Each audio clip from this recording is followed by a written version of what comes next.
Hop,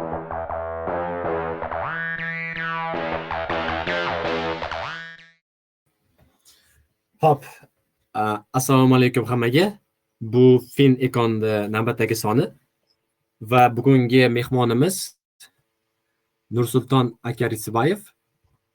Akamiz shu O'zbekistonda joylashgan, ya'ni O'zbekistonda filiali bor bo'lgan PwC, ya'ni Price Waterhouse kompaniyasida menejer lavozimida ishlaydilar hamda O'zbekistonda unchalik ko'p uchramaydigan, meni bilishim va eshitishim bo'yicha va boshqalarning aytishi bo'yicha CFA imtihonini barcha darajalardan topshirib, muvaffaqiyatli o'sha designationni qo'lga kiritgan insonlardan biri. Assalomu alaykum Nursulton aka. Rahmat rozi bo'lganingiz uchun. Va alaykum assalom Diyorbek. O'ylashim bo'yicha bu video nima deydi, voice chatimizda ishtirokchiligi va keyin eshitadigan sizni obunachilaringizga foydali va manfaatli bo'ladi degan umiddaman. Rahmat, xudo xohlasa, albatta manfaatli bo'ladi. Xo'p, birinchi navbatda o'sha albatta sizni tarixingiz qiziq, ya'ni qayerdan boshlagansiz va background edi. Shu o'z haqingizda ozgina qisqacha ma'lumot berib o'tsangiz, chunki sizni tanimaydiganlar menimcha bor va men avval gaplashganman, lekin auditoriyada sizni birinchi marta eshitgan bo'lishi mumkin kimdir. Shuning uchun o'z haqingizda qisqacha aytib o'tsangiz, rahmat. Ha, albatta, menimcha meni taniydiganlardan ko'ra tanimaydiganlar ko'proq bo'lsa kerak. O'shaning uchun o'zimni qisqacha tanishtirib o'tiraman. Chunki vaqtimiz chegaralangan. Agar akademik backgrounddan boshlaydigan bo'lsak, 12 va 16-yillarda Moliya institutini bitirganman.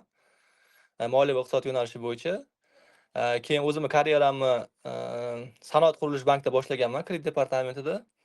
Bu yerda 2 yil ishlagandan keyin SFI Management Group degan kompaniya bor, Asset Management Company. U yerda 3 yil ishlaganman va keyin 5 yillik staj bilan Big Fourga qadam bosganman.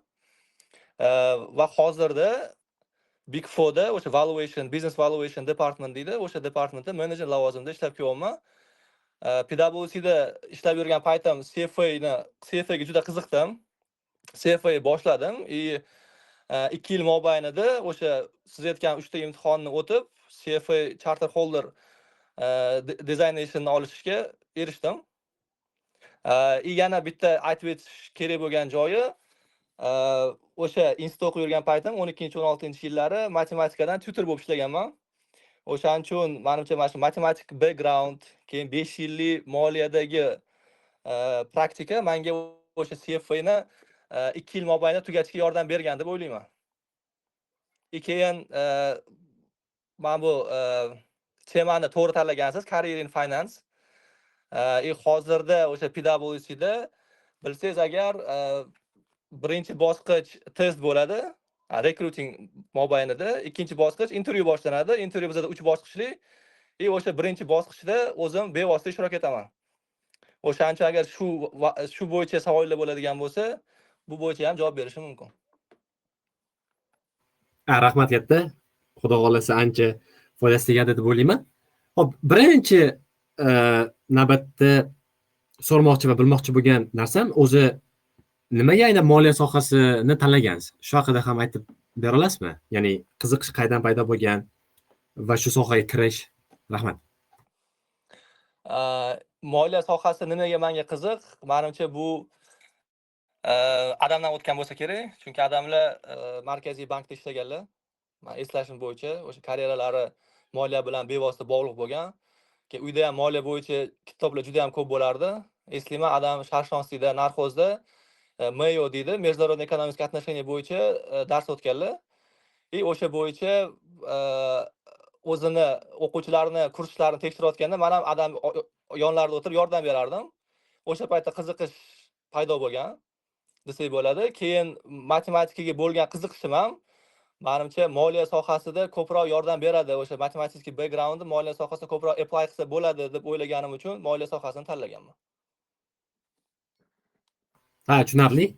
Demak, bu yerda atrof muhitda ahamiyati ancha katta ekan va oilani. Albatta. Xo'p, endi bundan buyog'iga ikki qismga bo'linadi nasib qilsa.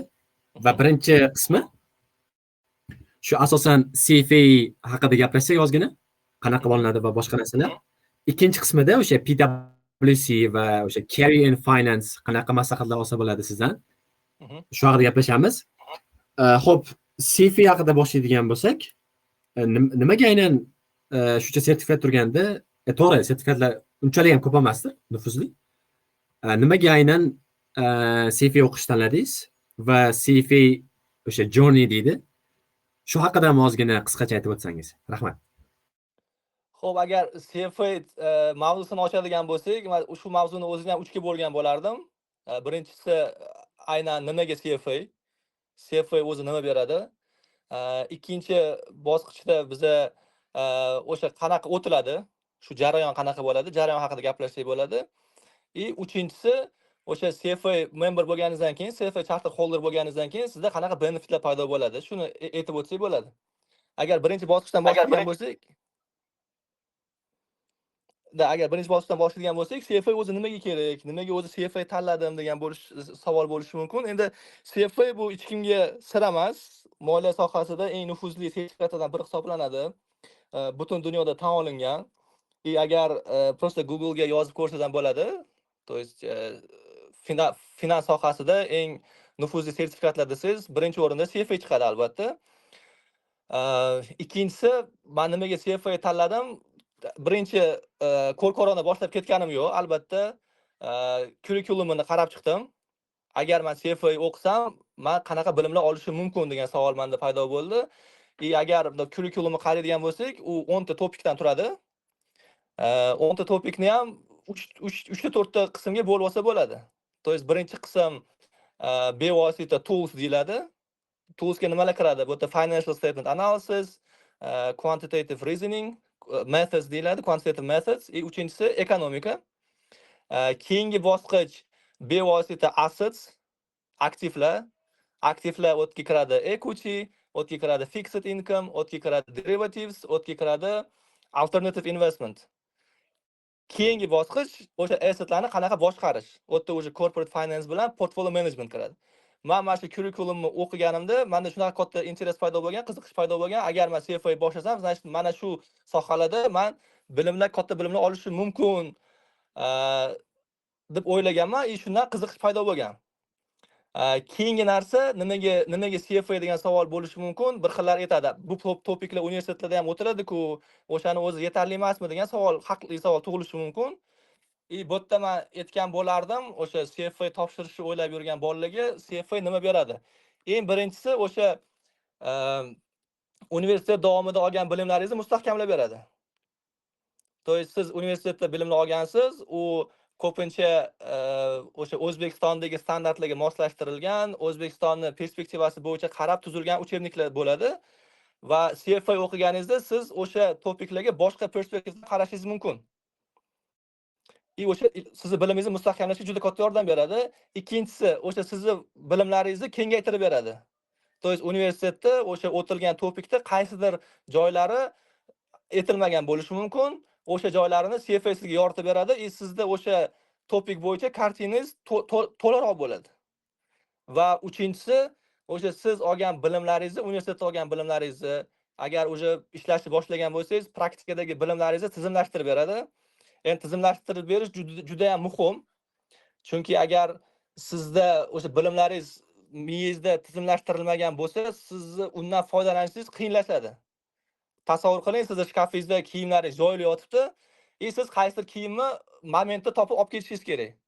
Siz uni topishingiz uchun siz hamma kiyimlaringizni razbirat qilib, imенно o'sha kiyimingizni topib olib chiqib ketishingiz kerak. Agar sizda hammasi tizimlashtirilgan bo'lsa, agar hammasi sizda taxlangan bo'lsa, siz o'tdan nimadir olishingiz osonroq bo'ladi. Aynan o'sha praktikada klientlar bilan gaplashayotganda yoki bo'lmasam o'zingizdan katta menejerlar bilan, direktorlar bilan, partnerlar bilan gaplashayotganda sizda ko'p vaqt bo'lmaydi. O'sha paytda siz imенно o'zingizga kerakli bo'lgan narsani topib, gapirib, isbotlab berishingiz uchun sizga o'sha tezlik ham kerak bo'ladi. O'sha tezlikda sizga tizimlashtirish katta yordam beradi. O'shaning uchun agar siz CFA boshlashni o'ylab yurgan bo'lsangiz, shu 3 ta narsani oldingizga qo'ying. birinchisi bor bilimlarni mustahkamlash, ikkinchisi bilimlarni kengaytirish, uchinchisi bilimlarni tizimlashtirish. CFA sizga shu narsani beradi. Agar sizga shu narsa kerak bo'ladigan bo'lsa, sizga mani maslahatim CFA darhol boshlashingiz kerak. Bu birinchi bosqich. Agar birinchi bosqich savollar bo'lmasa, ikkinchi bosqichga o'tamiz, Diyorbek. Ha, o'tirsak bo'ladi, chunki savollarga kirsak juda ko'p vaqt ketib qolishi mumkin. Xo'p, Rahmat. значит, ikkinchi bosqichni boshlaymiz. Ikkinchi bosqich CFA o'zi qanaqa o'tiladi? CFA o'zi nima? Test sentrlar qayerda joylashgan? Qanaqa registratsiya qilish kerak degan savollar bo'lishi mumkin. O'tda agar sразу boshlaydigan bo'lsak, o'sha CFA 3 ta leveldan turadi. Birinchi bosqich, ikkinchi bosqich, uchinchi bosqich deyiladi. Birinchi, ikkinchi bosqich topiklar bir xil. Ikkalasida ham 10 ta topik, uchinchisida o'sha topiklar sal boshqacharoq bo'ladi. Ko'pincha o'sha baza 1-2 bo'ladi. Endi agar birinchisidan boy topiklarni o'zim aytib ketdim. Men o'zim uchun o'sha 3 ga bo'lib olganman. Birinchisi tools, ikkinchisi assets, uchinchisi o'sha application. O'sha yani corporate finance bilan portfolio management. Endi uchinchisi ethics ham bor. Ethics endi u alohida davlat desak ham bo'ladi. Unga alohida tayyorlanish kerak bo'ladi. Asosiy topiklarga uni bog'lash qiyinroq. Endi O'zbekistonda CFA bo'yicha test centerlar yo'q. O'shaning uchun eng yaqin lokatsiya bu Qozog'iston. Men 3 ta level ham o'sha Qozog'istonda topshirganman. Ikkita center bor, Udemy bilan American Educational Center degan ikkita test centeri bor.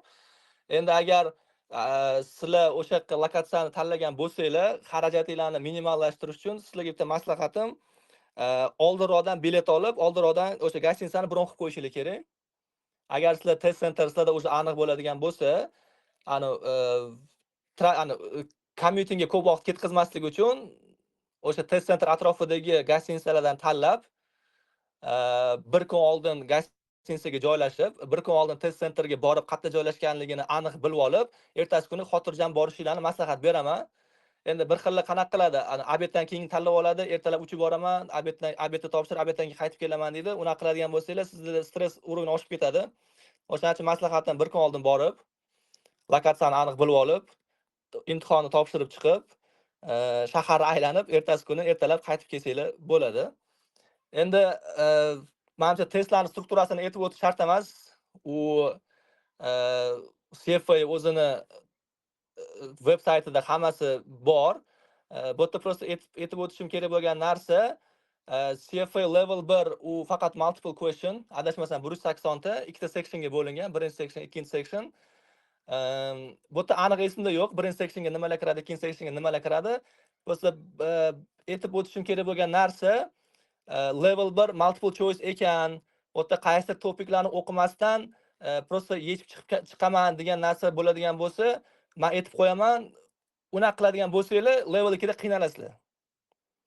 O'shaning uchun level 2, level 3 ni yaxshi topshirish uchun sizlar level 1 ni hamma topiklarini mustahkam o'zlashtirgan bo'lishingiz kerak. O'shaning uchun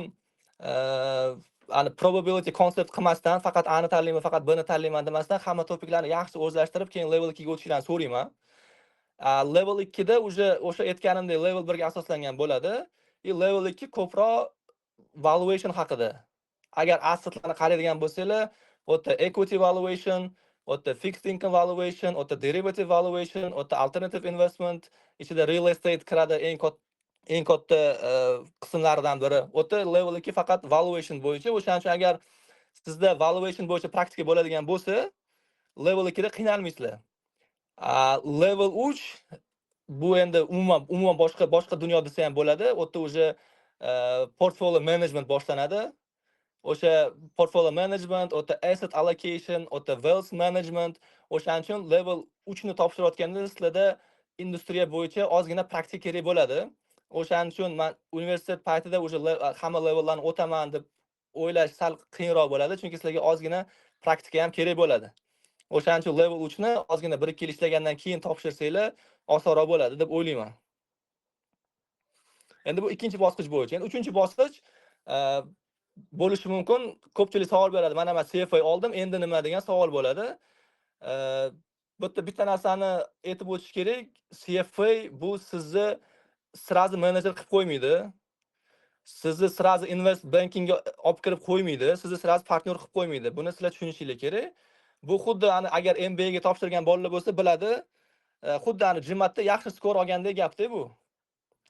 Agar sizlar o'sha promotionga harakat qilayotgan bo'lsanglar, o'zingizlarni sohanglar bo'yicha, agar boshqa sohaga shift qilmoqchi bo'lsanglar, bu sizlarni faqat intervyugacha olib borib berishi mumkin. Intervyuda uje sizlarni boshqa skilllar ham ko'riladi. Boshqa skill deganda men sizlarni soft skilllarni aytaman, o'sha communication skill, o'zingizlarni fikringizni qanaqa aytib bera olasizlar. Ikkinchisi, o'tda uje ozgina praktika kerak bo'ladi. To есть o'sha agar 1 yil, 2 yil uje qaysi sohada ishlagan bo'lsanglar, qanaqa proyekt qilgansizlar.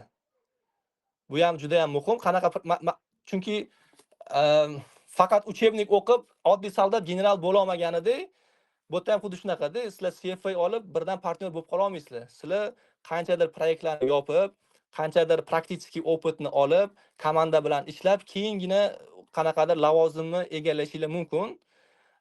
Lekin CFA nima beradi deganda, menda o'zim shuni his qilganman, o'zim CFA olib LinkedInga o'sha narsani post qilganimdan keyin rekruterlardan nima deydi, offerlar juda ham ko'payib ketgan. O'tda sizlar offerlarni o'sha chetda tanlashingiz mumkin. Yana o'sha aytganimdek, o'sha offerlar faqat intervyugacha san olib borib beradi, keyin o'tda o'sha hammasi o'zingizga bog'liq bo'ladi.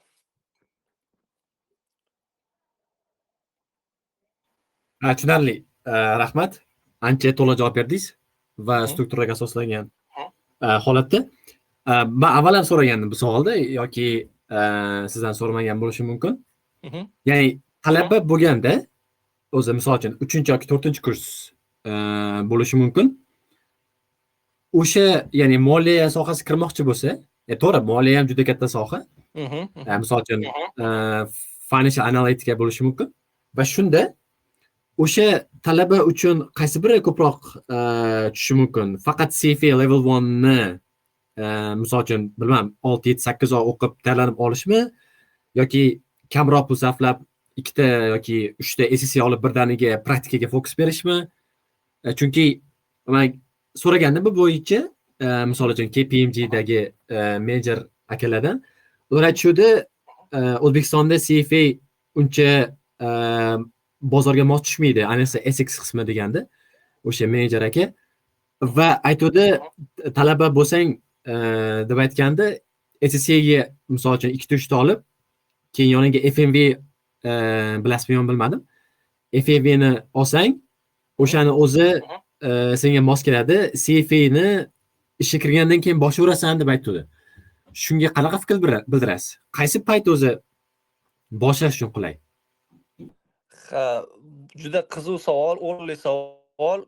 Endi men uni o'zimni perspektivamdan kechib aytishim mumkin. Men butun bozorga javob bera olmayman. Meni o'ylashim bo'yicha, meni naблюденияларым bo'yicha SSC ko'proq auditga to'g'ri keladi. Agar, например, hozir men o'zimni ofisdagi bolalarni ham qaraydigan bo'lsam, LOS deyiladi, line of services. Bu Big Four bo'yicha ham пониманиялар bo'lishi uchun, tushunchalar bo'lishi uchun aytib ketaman.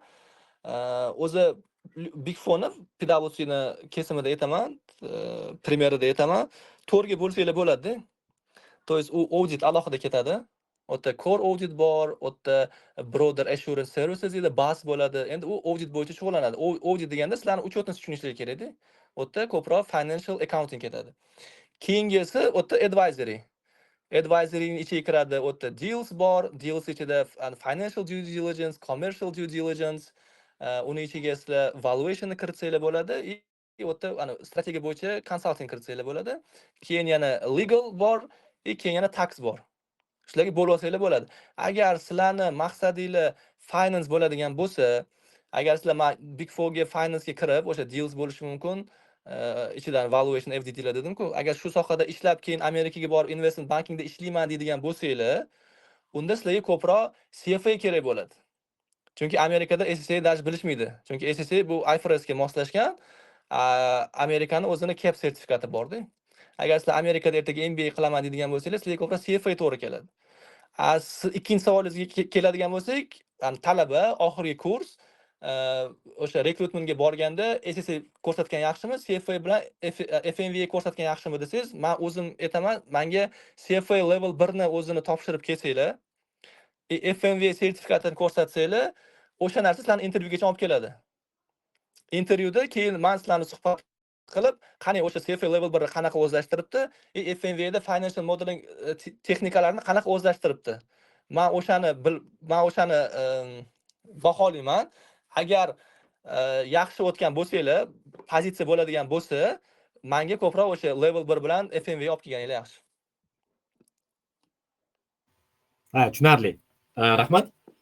Va CFA bo'yicha oxirgi savol so'ramoqchiman. Chunki ancha yaxshi maslahat berdingiz yuqorida. O'sha O'zbekistonda o'zi CFA ning ahamiyati qanaqa? Ya'ni uni olgandan keyingi opportunitylar, imkoniyatlar va uni boya aytib o'tgandek qanchalik bozorga to'g'ri kelishi. Chunki bilishim bo'yicha o'zim level 1 ni hali topshirmadim, lekin tugatganman kurikulumni. Asosan shu kapital bozorlarga va asset managementga oid, adashmasam, level 1. Va bu qanchalik O'zbekistonni bozoriga tushadi? Endi qarang, uni qaysi bozorga tushirish, o'sha qaysi bozorni qamrab oladimi yoki qamrab olmaydimi degan savol u javob berib bo'lmaydigan savolda. Chunki to'g'ri O'zbekiston iqlimida, O'zbekiston sharoitida o'sha hamma o'rgangan narsalaringizni foydalana olmasligingiz mumkin. Bu to'g'ri yondashuv. Lekin o'sha Amerikani o'zida ham siz o'sha CFA hamma teoriyalarni qo'llamasligingiz mumkin-da. U ko'proq sizni pozitsiyangizdan zavis qiladi. Agar sizni pozitsiyangiz derivative management bo'ladigan bo'lsa, sizni vazifangiz o'sha derivative topikka atrofida bo'ladi. Agar siz qaznachiy bo'ladigan bo'lsangiz, commercial banking da ketyapmiz. U yerda o'zi sizni funksiyangiz treasury management bilan chegaralanadi. Agar siz Big Fourda yoki masalan boshqa valuation firmada ishlaydigan bo'lsangiz, sizni funksiyalaringiz o'sha valuation bilan chegaralanadi. O'shaning uchun siz CFA o'qidim, ertaga men CFAda ham o'rgangan narsalarimni ishga borib hammasini qilaman degan narsa u xato narsa-da, chunki sizni funksiyalaringiz baribir chegaralangan bo'ladi. O'shaning uchun bu birinchi savolingizga javob. Ikkinchisida O'zbekistonda qanchalik ishlatsa bo'ladi? O'zbekistonda hozir CFA memberlar ko'payyapti.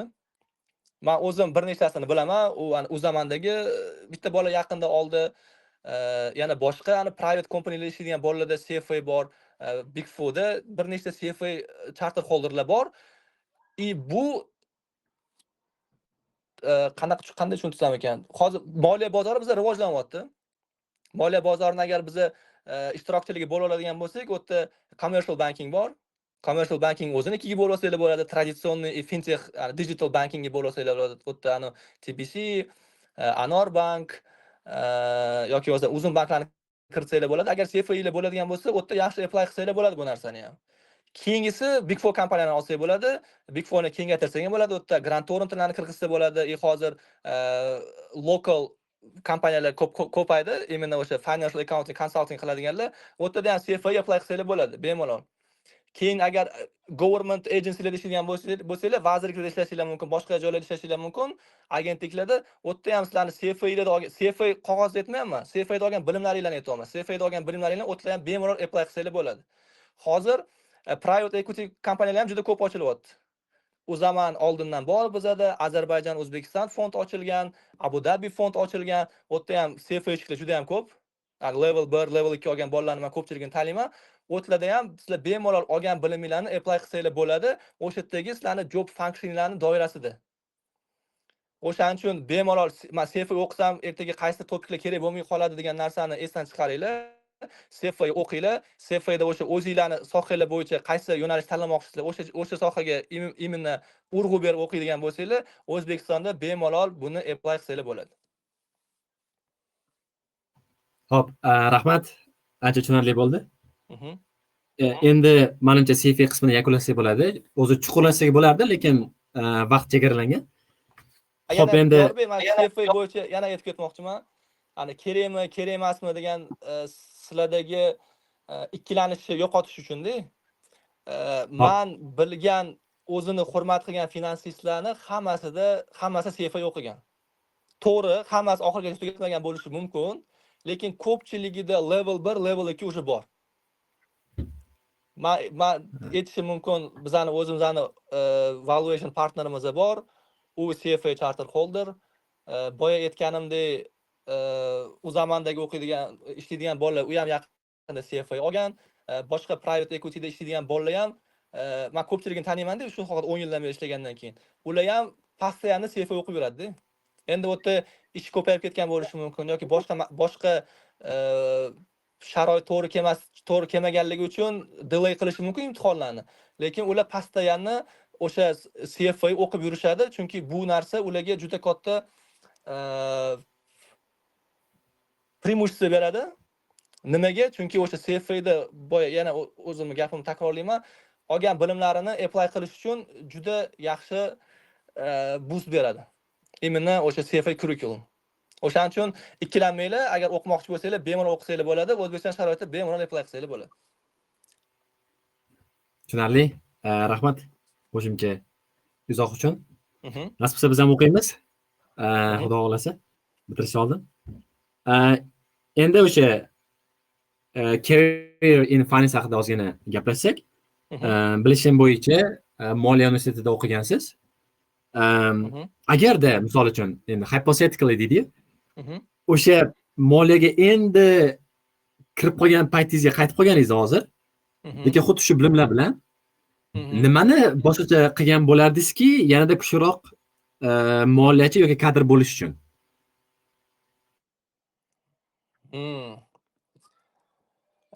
Endi bu juda qiyin savol, to'g'risini aytsam, chunki bu karyera tanlash, karyerada nimalar qilish uchun, nimalarga erishish uchun sizda yulduzlar hammasi to'g'ri kelishi kerak-da. U yerda oilaviy sharoitlar bo'lishi mumkin yoki bo'lmasa boshqa sharoitlar bor. Boshqa sharoitlar ham bor, ta'sir qiladigan. Agar o'sha sharoitlarni hammasini olib tashlaydigan bo'lsak, agar faqat o'sha karyerani qoldiradigan bo'lsak, karyera bilan akademik, professional development qoldiradigan bo'lsak, men nima qilgan bo'lardim? Men birinchi navbatda Big Fourdan boshlagan bo'lardim. Bu aytganimdek, men aytdim-ku, to есть 5 yil men industriyada ishlaganman.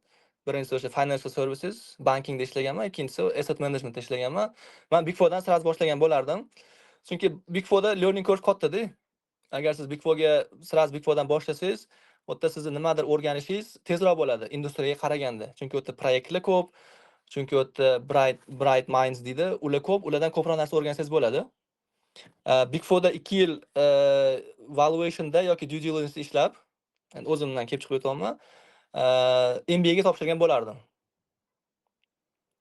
MBA ga topshirib, endi top 15 yoki top 20 menimcha O'zbekiston sharoiti uchun scholarshiplarni yutishni inobatga olgan holda juda yaxshi option. O'sha top 15 yoki top 20 MBA o'qib turib, o'sha yerda investment bankingda ishlab turib, keyin O'zbekistonga qaytib kelib, o'sha bilimlarimni apply qilgan bo'lardim. Tushunarli. Rahmat. Demak, Big Fourda birinchi boshlagan bo'lardingiz. Chunki yerda learning curve ancha yaxshi va 2 yil valuationda ishlab, keyin MBA ga, AQShga yoki boshqa mamlakat bo'lishi mumkin. Investment banking bo'yicha. AQSh yoki US yoki UK. Eng yaxshi option. UK. Ha, to'g'ri. Endi misol uchun PwC yoki boshqa firma, ya'ni bunaqalar uncha ko'p emas O'zbekistonda. Bunaqa yirik xalqaro firmalar. Shularga kirish uchun qanaqa ko'nikmalarni bu hard skill ham bo'lishi mumkin va soft skill ham birgalikda rivojlantirish kerak va shunda kirish ehtimoli ancha baland bo'lishi mumkin qolganlarga qaraganda. Agar endi yana o'sha finance yo'nalishiga qaytaman, bu yerda auditga men ayta olmayman. O'sha auditda mana shu SSA paperlarga qarashsa kerak. U yerda accountingni qanchalik yaxshi bilishligiga qarash mumkin. Lekin men u bo'yicha javob bera olmayman. Imенно finance yo'nalishi bo'yicha, imенно deals yo'nalishi bo'yicha agar siz davom ettirmoqchi bo'lsanglar, u yerda qanaqa ko'nikma kerak? Birinchisi analytical mindset deydi. То есть analytical mishleniylar yaxshi bo'lishi kerak. Men o'zi har doim o'sha aytdim, bu intervyuman, birinchi bosqichda har doim o'zim intervyu o'tkazaman. U yerda men e'tibor beradigan narsa ko'pincha logistik savollar berib ko'raman. То есть to'g'ri, bizani agar talaba qaysidir momentlarni именно finance sohasida o'tkazib olgan bo'lishi mumkin. Lekin agar uni analytik mindset yaxshi bo'ladigan bo'lsa, quant bazasi yaxshi bo'ladigan bo'lsa, o'tda u Big Fourda tez o'rganib ketish ehtimoli katta.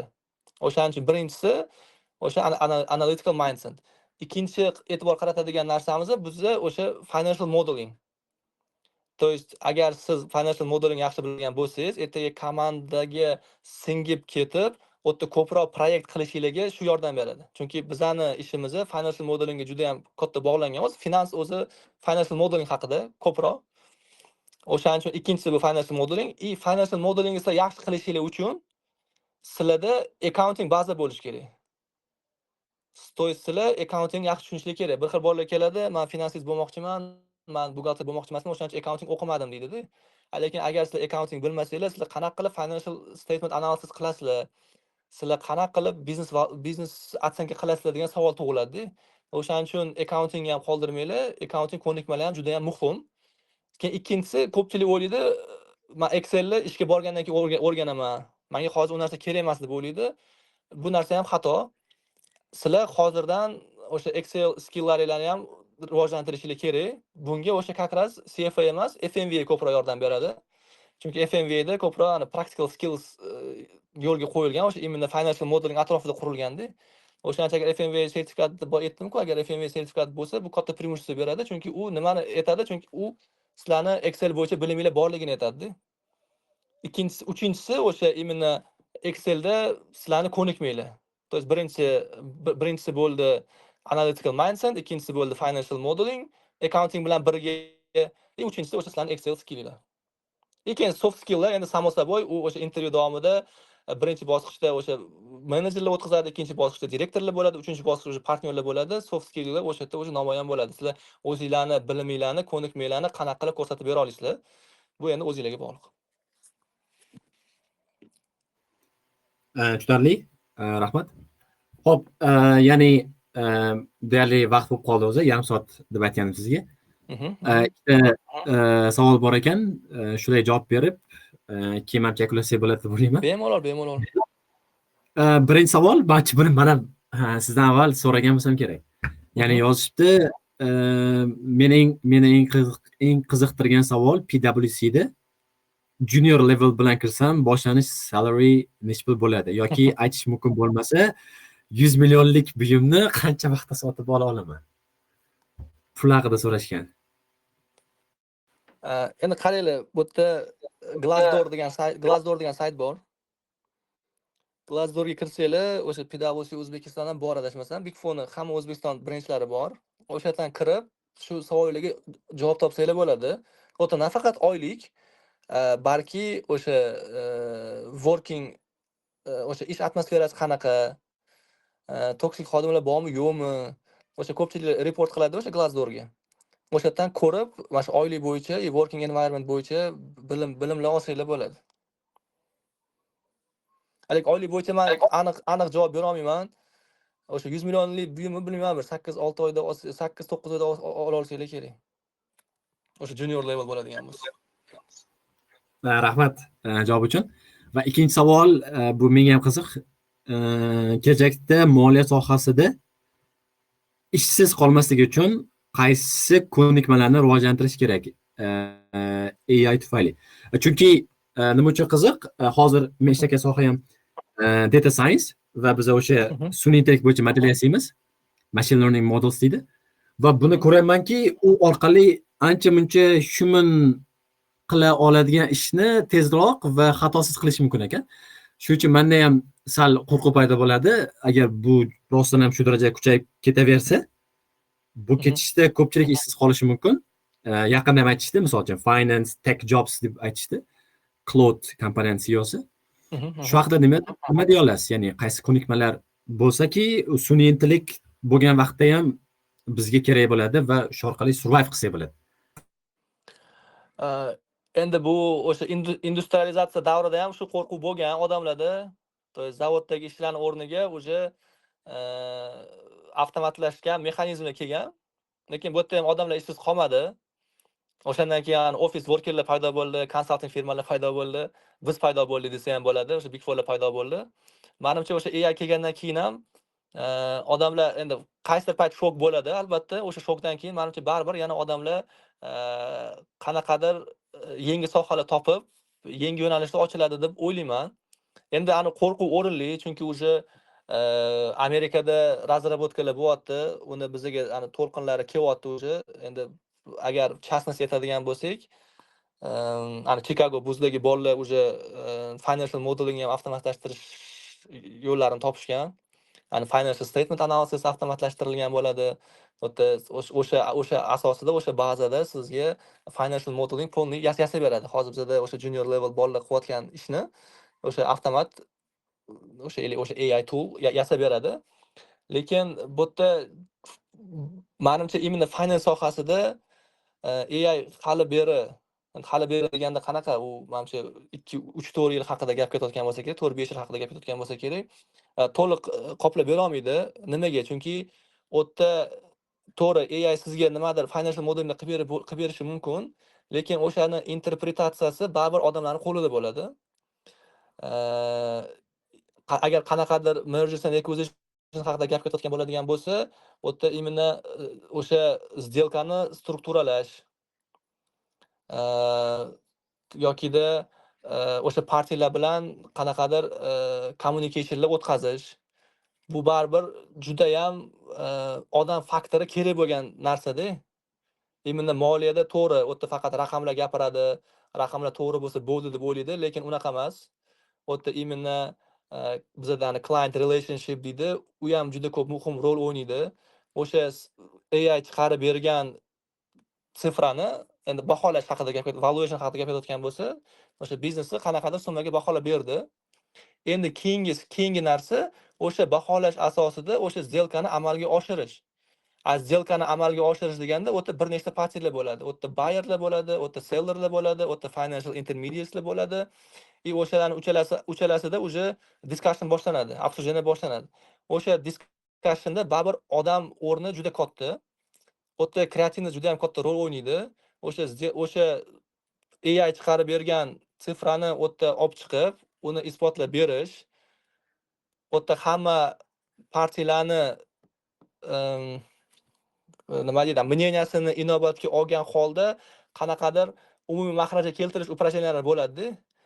Uni odam amalga oshiradi.